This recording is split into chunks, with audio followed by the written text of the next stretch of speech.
नमस्कार मित्रांनो, तुला शिकवीन चांगला धडा आजच्या भागामध्ये काय नवीन एपिसोड आलाय आज ते मी तुम्हाला सांगणार आहे।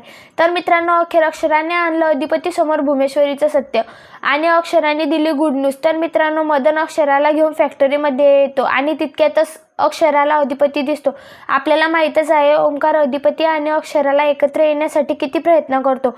ओमकार अधिपतीला सांगतच असतो की तू तरी वहिनीला एक फोन कर आणि त्यांच्याशी बोल, मात्र अधिपती काही ऐकत नाही आणि त्याला बोलू लागतो की त्यांना माझ्यासोबत संसार करायचा नाही।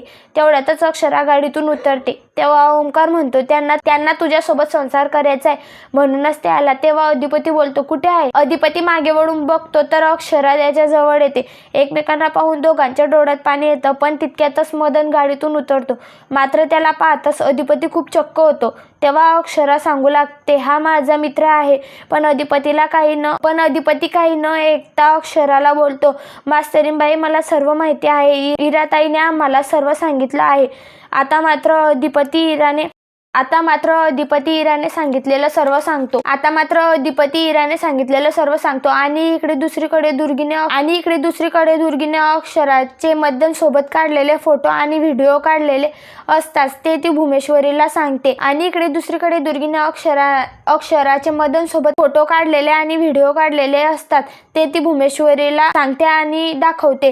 पण इकडे इराबद्दल अक्षराने ऐकल्यावर अक्षराला काही विश्वास बसत नाही की इरा इतक्या खालच्या थराला जाऊन आपल्या बहीणसोबत असं काही करू शकते।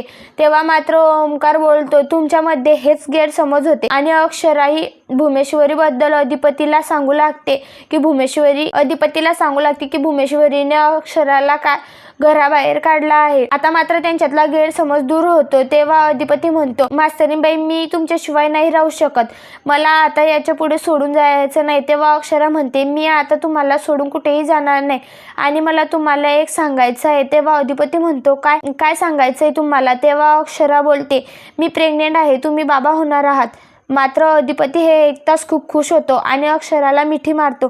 तर मित्रांनो, तुम्हाला काय वाटते? आता तरी अधिपती भुमेश्वरीला घरात ठेवेल हे आम्हाला कमेंटमध्ये सांगा। चॅनलवर नवीन असल्यास लाईक करा, शेअर करा आणि सबस्क्राईब करायला विसरू नका। जय हिंद।